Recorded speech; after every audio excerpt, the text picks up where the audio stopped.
आज हम बेसिक शिक्षा विभाग के अध्यापकों के सृजित पद और उन पर जो नियुक्तियां हुई हैं, जो खाली पद हैं, उन सभी चीज़ों पर बात करेंगे। इसके अलावा हम शिक्षा मित्रों पर बात करेंगे। इसके अलावा हम जो डीएलएड प्रशिक्षित अध्यापक हैं या बीएड प्रशिक्षित अध्यापक के लिए अभ्यर्थी हैं, उनके विषय में बात करेंगे, क्योंकि शिक्षा विभाग एक ऐसा महत्वपूर्ण विभाग है जिस पर हमारा बुनियादी ढांचा टिका हुआ है। तो और कुछ और भी इससे जो बेसिकली चीज़ें हैं, जैसे आज धरना प्रदर्शन हुआ है 112 नंबर के जो कार्यकर्ता महिला कार्यकर्त्री थीं, उन्होंने धरना प्रदर्शन किया है। तो इन सब चीज़ों पर विस्तार से बात करेंगे। बेसिक शिक्षा विभाग में गूगल सर्च के अनुसार 5,79,622 पद सृजित हैं। यानी इतने पदों पर अध्यापकों की नियुक्ति की जा सकती है उत्तर प्रदेश में। और वर्तमान में जो कार्यरत शिक्षक हैं उनकी संख्या है 4,53,574।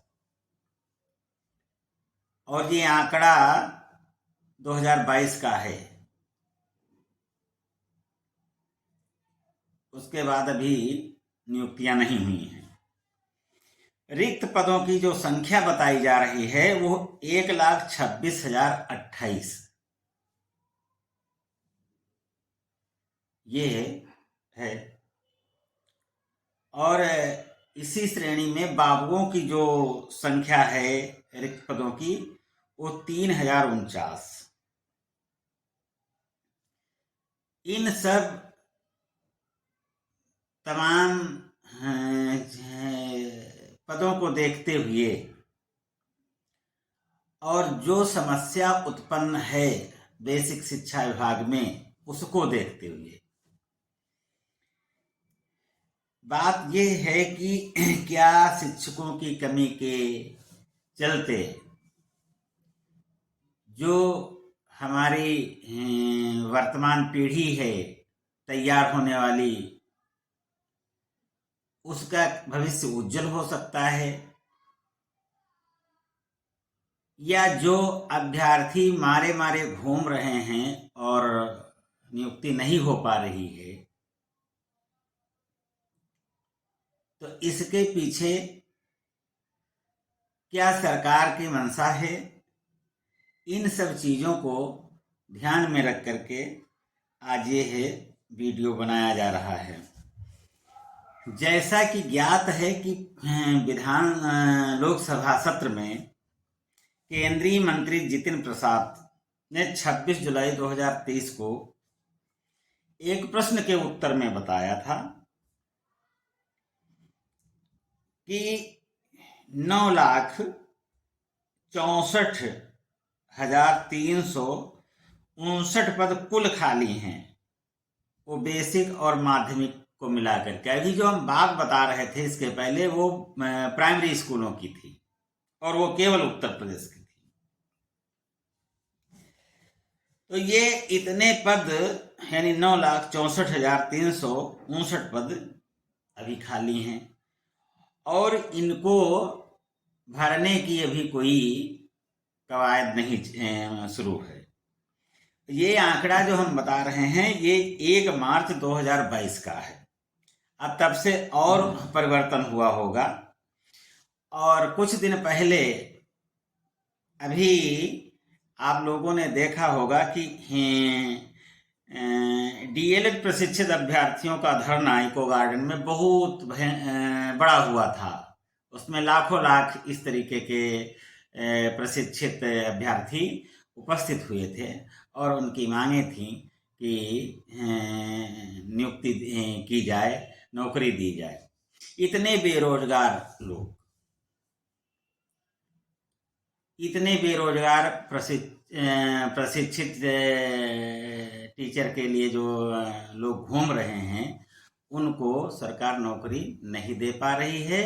और जबकि किसी भी स्कूल में शिक्षक, सरकारी स्कूल में किसी भी शिक्षकों की संख्या पूरी नहीं है। तो जहाँ की शिक्षा व्यवस्था ही इस तरीके की है, तो वहाँ पर क्या कहा जाए कि आगे उस देश का भविष्य कैसा होगा, ये कह पाना कठिन है। भर्ती नहीं तो वोट नहीं, नई शिक्षक भर्ती नहीं तो वोट नहीं, नई शिक्षक भर्ती नहीं तो 2024 लोकसभा चुनाव में वोट नहीं। शिक्षक भर्ती हम क्या मांगते, शिक्षक भर्ती हम क्या मांगते। इसी तरीके से बीएड धारक जो हैं, बीएड डिग्री धारक अभ्यर्थी हैं, वो भी अपनी मांगे कर रहे हैं कि नियुक्तियां की जाएं। बेरोजगारी की समस्या चरम सीमा पर है, लेकिन यह एक बेरोजगार ऐसे हैं कि इनकी नियुक्ति से देश का बहुत बड़ा कल्याण होगा। जो हमारी बुनियादी शिक्षा प्रणाली है वो मजबूत होगी, लेकिन ऐसा नहीं हो रहा है।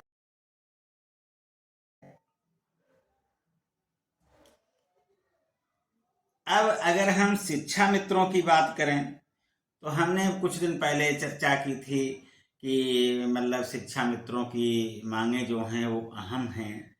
वो 10,000 रुपये पर मात्र विद्यालयों में पढ़ा रहे हैं, और उन्हीं के वर्ग में से कुछ लोगों का पहले सरकार कर भी चुकी है विनियमितीकरण। तो इन शिक्षकों को भी काम इनसे बराबर लिया जाता है, वेतन इनको कम दिया जाता है।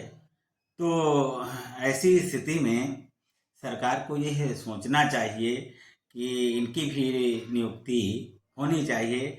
इनका एक बहुत बड़ा धरना प्रदर्शन इको गार्डन पार्क में हुआ था, और उसमें बहुत से लोग आए थे, लेकिन सरकार ने इनकी एक भी मांग नहीं मानी है। इसके पहले जो पूर्ववर्ती गवर्नमेंट थी उसने हमको समायोजन किया था, जिसमें हमको 44,000 रुपया मानदेय मिलता था। आज हमको 10,000 मानदेय दिया जा रहा है। इतनी महंगाई में कैसे हम लोग अपना जीवन यापन करें? अब अभी बहुत ही जल्दी की, मतलब आज ही की बात है, आज रात की बात है, जो पुलिस विभाग का 100 नंबर था, जिसे वर्तमान सरकार ने 112 नंबर बना दिया था, और वहां पर ज्यादातर लड़कियां, महिलाएं 112 नंबर पर काम करती हैं। उनकी वेतन जो है वो बहुत कम है, और काम उनसे बहुत ज्यादा लिया जाता है। वो अपनी मांगों को लेकर के आज के अखबार में जैसा दिया हुआ है, कल से वो देर रात तक अपने धरना प्रदर्शन पर बैठी रही कि हमको विनियमितीकरण किया जाए, हमको सरकारी वेतन जो है वो मिलनी चाहिए। जबकि उसमें इस धरना प्रदर्शन में सब महिलाएं ही थी, सब लड़कियां ही थी।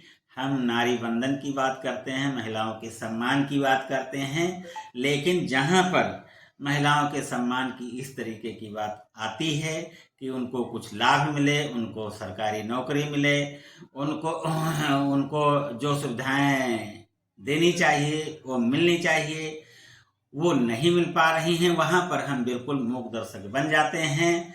आखिर 112 नंबर जो है वो बहुत महत्वपूर्ण नंबर है, और बहुत ही लगन से ये महिलाएं काम कर रही हैं, लड़कियां काम कर रही हैं। इनको वेतन बराबर मिलना चाहिए, और इनकी नियुक्ति होनी चाहिए, सरकारी जैसे कर्मचारियों की अन्य होती है। तो ये सब चीज़ें होनी चाहिए, तभी ये महिलाओं का जो सम्मान की बात है तो वो साकार हो सकता है, उसको समझा जा सकता है कि हाँ जो कहा जाता है वो किया भी जाता है। इसके अलावा हम एक और भी बात करते हैं कि बेरोजगारों की बड़ी समस्या है। वो इतना परेशान हैं कि उनको खाने को बहुत ही मुश्किल पड़ रहा है।